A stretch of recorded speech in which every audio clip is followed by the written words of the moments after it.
Merci beaucoup, Monsieur le Premier ministre. D'une part, je voudrais rappeler que depuis ma nomination en septembre dernier comme ministre de l'Économie, de l'Innovation et de l'Énergie, j'ai pu me plonger à fond dans les dossiers de nature économique, bien sûr. Puis je pense que c'est important de se le rappeler dans ce contexte-ci bien particulier et souligner que notre performance économique au Québec depuis 2018, elle est très bonne. Si on se compare en fait au reste du Canada, on fait beaucoup mieux sur l'ensemble des indicateurs de performance. On a un taux de chômage, d'une part, qui est très bas, puis à l'inverse, on a un taux d'emploi qui est élevé, puis on a une économie qui est très diversifiée puis très dynamique. C'est certain qu'on a des défis notamment en termes de productivité. On n'est pas en tête de peloton au sein du Canada quand il s'agit de productivité.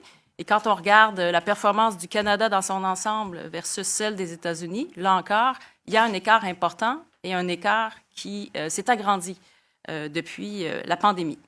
Autre défi qu'on a, puis on l'a répété beaucoup ces derniers mois, c'est qu'on a une trop grande dépendance au marché américain. C'est sûr que c'est un marché qui est juste à côté, qui est considérable, qui a été en croissance économique de manière très significative au cours des dernières années. Alors, ça a permis à nos entreprises de se développer. Mais il y a une trop grande dépendance au marché américain qui en résulte. Alors, il faut profiter de la situation qu'on connaît pour faire en sorte de renverser la donne. À court terme, pour soutenir les entreprises qui vont être vraiment affectées par les tarifs douaniers, on a mis sur pied un tout nouveau programme, le programme Frontières. Avec un soutien pouvant aller jusqu'à 50 millions de dollars, le programme Frontières vise en fait à offrir une aide financière rapide aux entreprises, aux prises avec des besoins en liquidité. Il va permettre de soutenir temporairement, et quand je dis temporairement, je réfère à une période de 12 mois.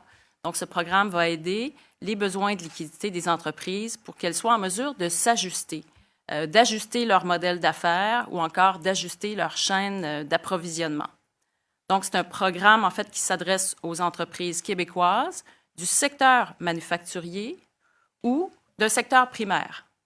Il faut par ailleurs que le chiffre d'affaires soit affecté significativement par l'assujettissement de leurs exportations aux tarifs douaniers américains.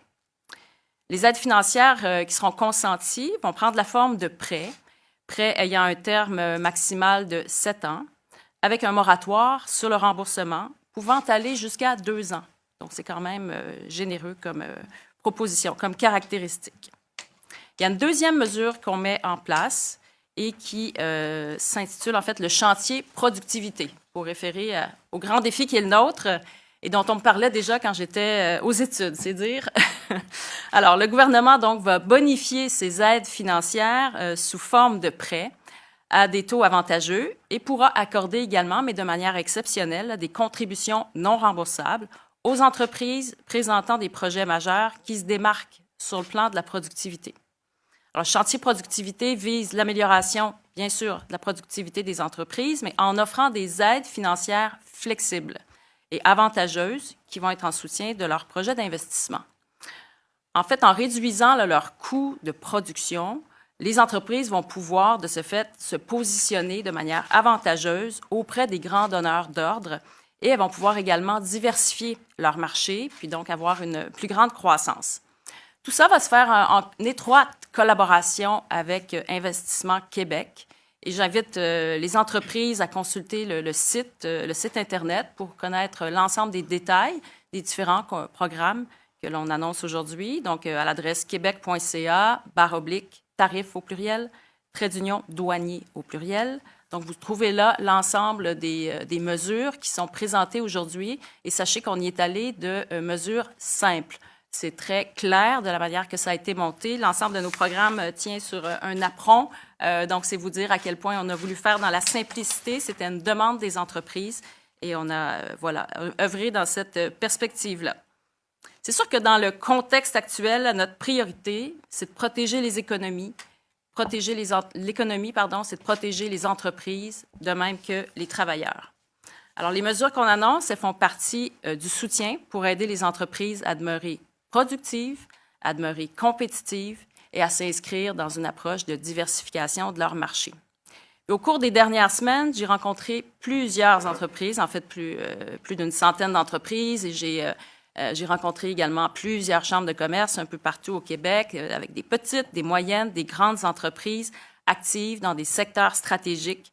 Et j'ai tenu à faire ces rencontres. J'en tenais d'ailleurs encore ce matin, parce que je veux bien comprendre et je veux comme gouvernement qu'on soit adapté à la réalité des différentes entreprises, suivant les secteurs, suivant le contexte régional dans lequel elles œuvrent. Alors, on a bien capté les messages et on va garder cette chaîne de communication très active parce qu'on va vouloir voir évoluer sur le terrain la situation et pouvoir bien répondre aux différents besoins qui vont nous être communiqués. Mais ce que je peux dire également que j'ai observé pendant ces mois, je dirais, de tournées puis de rencontres avec des entreprises, c'est que j'ai senti énormément de détermination, de résilience et de solidarité de la part des entreprises. Et je pense que ça, c'est la clé pour la suite.